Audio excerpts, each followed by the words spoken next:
Ibalita Production.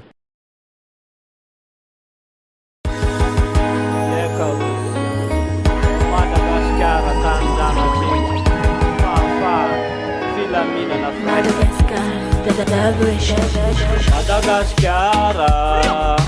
Tandadanaye, Timizarazara, Kamitambatra viraye,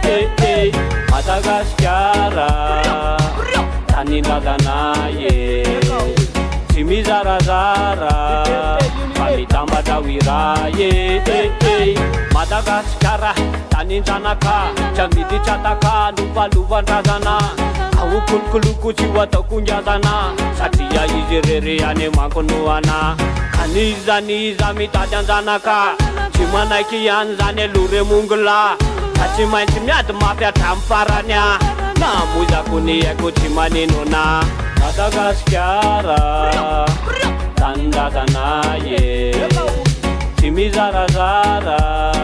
Kamitambatra viraye Madagascara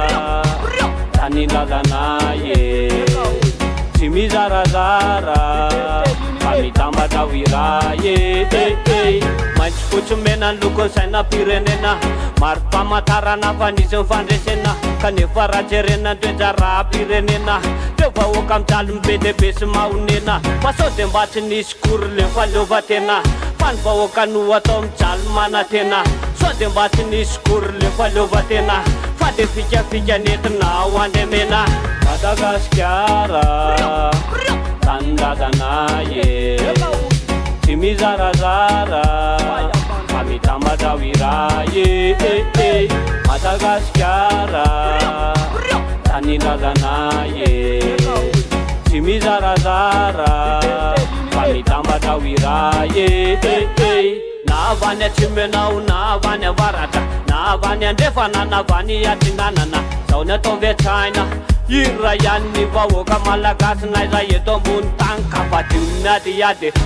miady iady Aja no ny atreo fa fady tena fady Aleo mandray angady De mamboly vary Amizay tsinona rehefa tonga mosary Madagascara Tandadanaye Timizarazara Kamitambatra viraye Madagascara Tanindadanaye Timizarazara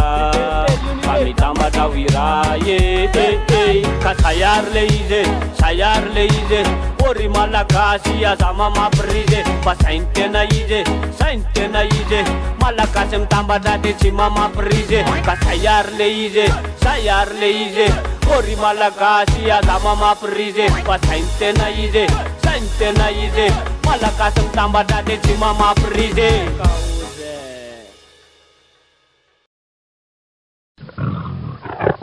Ibalita Production.